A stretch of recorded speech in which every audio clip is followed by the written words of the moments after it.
I, Edward Goldfarb, having been appointed an officer in the United States Navy, as indicated above in the grade of ensign, do solemnly swear and affirm that I will support and defend the Constitution of the United States of America against all enemies, foreign and domestic.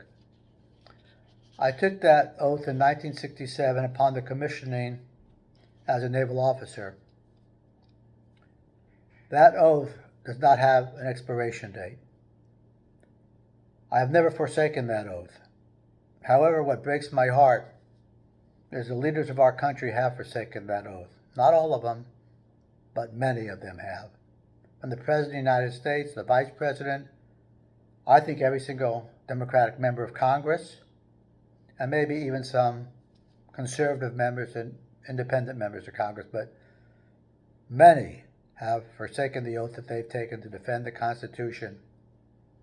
In 1839, Abraham Lincoln, a very young man before obviously the president, was talking before the young man's, I think it's pronounced lithium, I believe, in Springfield, Massachusetts. And I'm not going to give you his whole speech, obviously, but he did say that let me go back, that no foreign power will ever destroy the United States. If we are going to destroy the United States, it's going to come from within.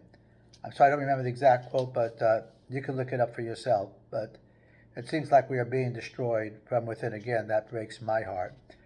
The million people that served since the Revolutionary War didn't serve to have the oath of their office forsaken or the Constitution desecrated.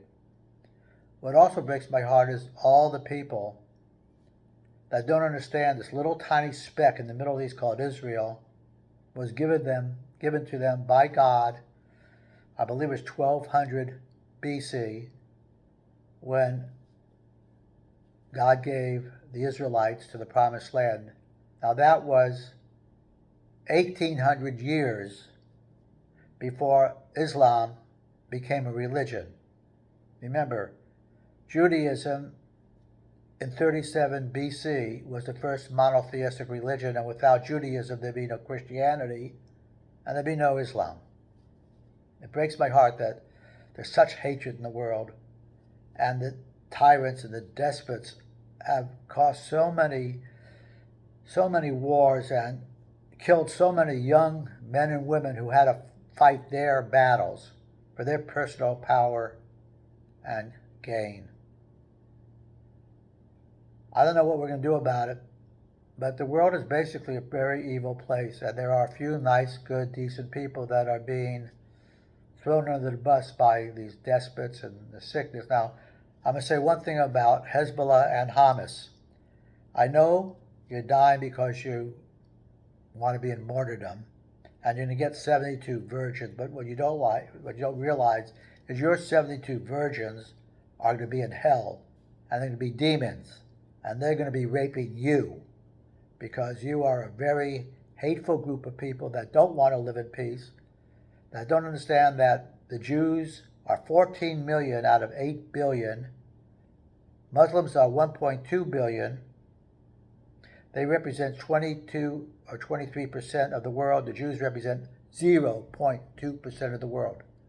They have made so many contributions to humanity in medicine, in science, in physics, in literature, in music. I'm talking about modern world. And what have the Muslims done in the modern world to further humanity other than terrorism? I'd like you to challenge it. I want everybody to live in peace. I think there's a lot of good Muslims out there. We know there's a lot of good Christians out there. There's a lot of good Hindus, whatever. Why is so many people killed and maimed in war in the name of religion? This is what really gets me. God is supposed to be benevolent. Sorry, I'm going to say benevolent.